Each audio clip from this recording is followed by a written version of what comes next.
This is a video I've wanted to make for some time, and I think it's important. I want to talk about social media, and there is a lot of angles I could take with that. I have touched on this before, I believe about 3 months ago. I made a video specifically about this, but I want to talk about it more specifically in terms of confrontation online, debate, arguments online versus the real world. Um, I definitely think there's a difference in the dynamic, but I don't necessarily agree with those who say, well, debate in the real world is so much calmer. I don't necessarily think that's true. I mean, the school of thought is basically because social media puts up this barrier, this electronic barrier, we could just shut off at any time. Then people get a bit more reckless and a bit more rude and a bit more.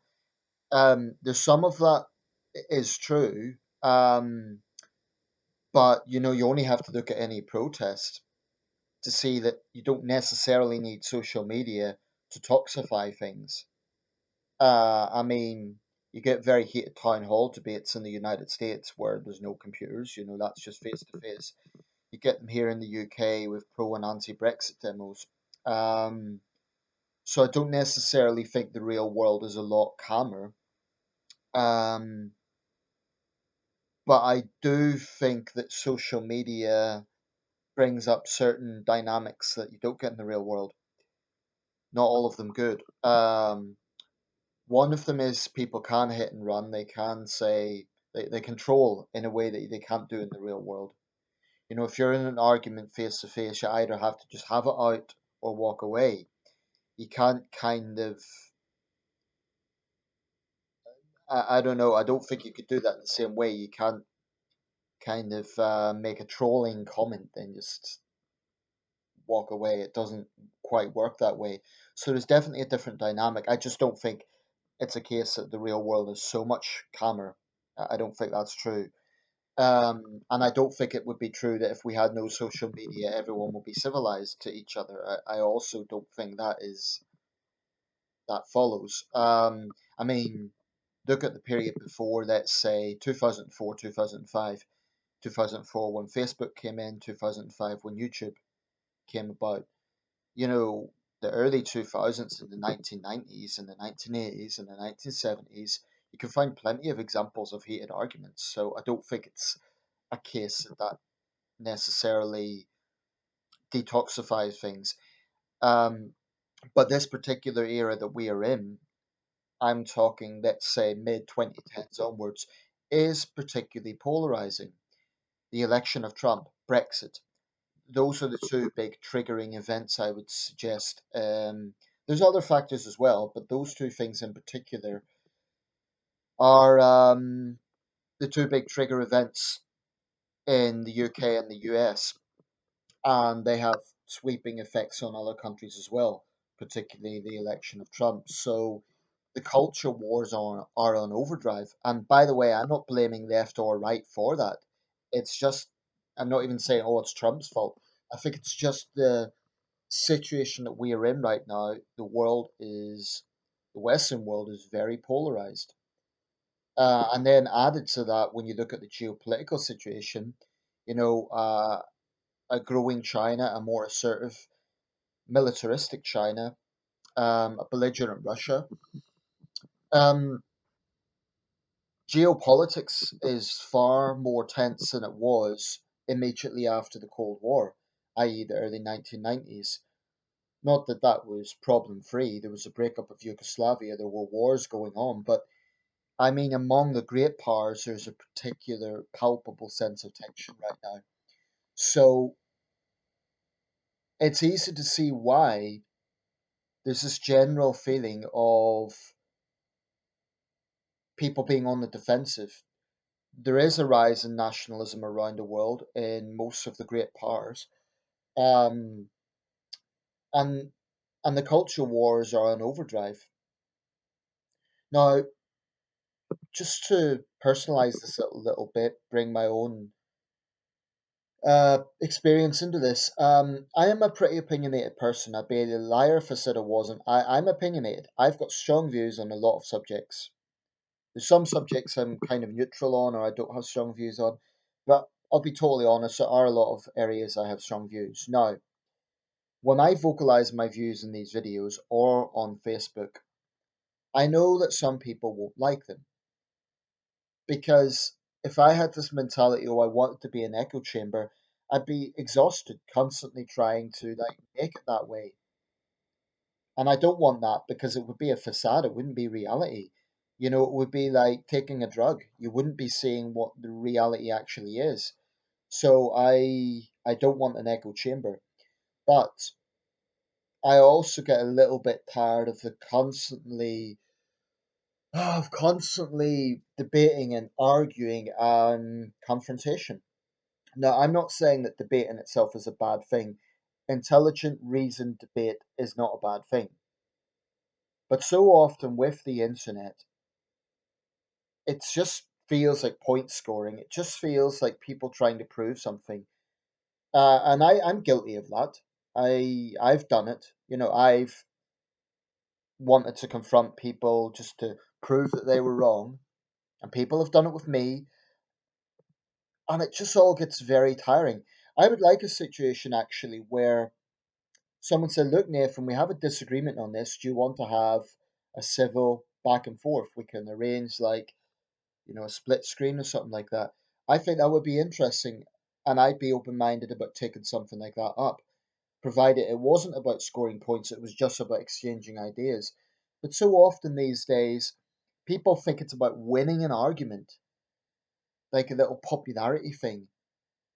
Like the people who cheer the loudest, so that means that person's won. No, it just means that they have more supporters in that particular crowd. Um, you know, you could go into some groups on social media that are incredibly biased, and if you're a dissenting voice, you're going to be in the minority. It doesn't mean that you're wrong, it just means you're in the minority there. Personally, I am not the most confident person in the world. I'm not like I don't suffer severe anxiety, but my confidence frankly goes up and down. So when I feel like I have to be always on the defensive over something, insofar as, well, I said that someone's going to be challenging it, I need to reply to that person, it all gets draining. That's one of the reasons I'm taking a different approach on this channel. I mentioned that it's not good for my health to constantly be involved in arguments. So, frankly, it is a slightly selfish or self preservation thing. I have to watch out for my health. I don't want to always be thinking, oh, that person's questioned me, so I need to defend myself. What would be wrong if I was just like, if I cut off all comments and done this thing whereby I'm criticizing people, but they can't criticize me? I recognize that would be infantile, it would be very selfish, it would be wrong. So I don't do it because I wouldn't be able to live with myself if I took that approach. But that doesn't mean that I have to get into every single argument. I mean, part of this is my own. I've always felt like I'm not being true to myself if I don't defend my conviction. But maybe that's a mistake. Maybe it's a case of, well, say what's on your mind. If people challenge it, they challenge it, but you don't have to reply to replies. And maybe, just maybe, if more people took that view, there'd be less mudslinging. Now, I'm not saying avoid debate. I'm just saying that sometimes it becomes obvious that it's about mudslinging. I don't think people should get into an echo chamber either. I don't think they should only listen to views that are agreeing with them, or um, that wouldn't be productive either. But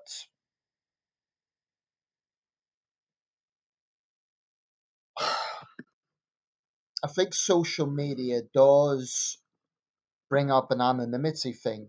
There is a less personal thing about social media in that you could have a heated row with someone and they might just have a little symbol as their profile picture. In the real world, you see their face, you see their eyes, you see, and it's a lot harder, I think, to confront someone when you have to look at them directly. I've done it occasionally. I've never particularly enjoyed it.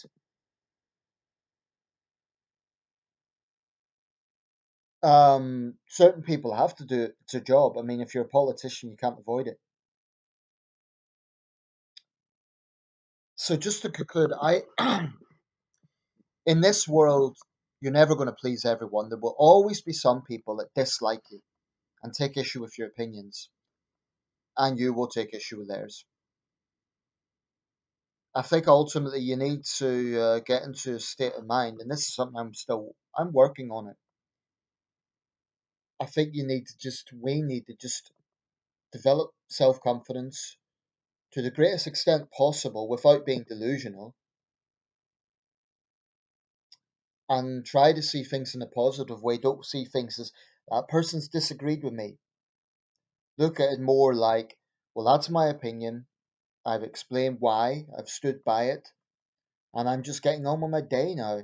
I think it's a mistake this idea that you need to hang around debates. That's one problem that people always forget, and this is true in the real world as well. Debate is important, but so is ending a debate. At some point, you have to agree to disagree, or even agree to not agree. you know, um, at some point, debates have to end because you can only say so much. And it's a question of what do you want to achieve? Do you want to just prove something? Do you want to try and get the other person to see your way of thinking? Or are you just angry and you want to put them on the spot? In my case, it's been a combination of those factors. And sometimes, yes, it has also been that I want to just reach out to them and say, look, consider this from another point of view. But like I say, so often ad hominems come into it. So often people want to pigeonhole others. And I am not playing holier than thou here. I've done it, okay? I am not innocent. And I've no problem admitting that because if I was saying I was holier than thou, it would put me in a position whereby it's not honest and it's ingenuous. So, I've done it. And I think most people, if they're brutally honest, have lost their temper online at some point. Of course, some people engage a lot more than others. I'm online a lot more than some people I know. An American friend of mine says she never puts her opinions online, and I totally respect that. I totally understand it. I personally couldn't do it simply because I'm in so many groups. I'm in so many. I could switch off for a day or two, but still, in the next decade, I am going to have a big review about how I approach things here. And I thought these things are just things that people can maybe consider. What is your own personal approach to this? When you see videos like mine, like others, do you feel a compulsion to challenge the person? Do you feel a compulsion to leave your comments? I think we all need to look ourselves in the mirror and think, what am I trying to achieve? What what is this about? Sometimes you can't let things lie. If you have strong views on something and someone says something you really, really take issue with, I think sometimes avoiding it can be worse because then you beat yourself up thinking, I should have said something. And that's not a pleasant feeling. I've been there. I'd rather have a heated row than have that feeling of I should have said something. But given a choice, prefer neither feeling. I'd rather have a civil debate. But sometimes, if two people have very different views, it's a little bit unrealistic to expect a nice, calm debate because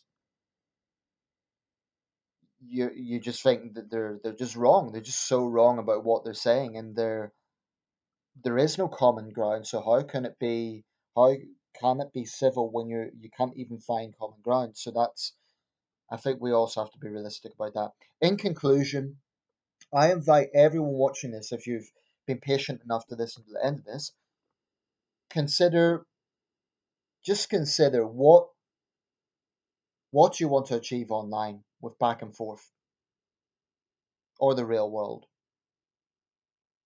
Something to think about.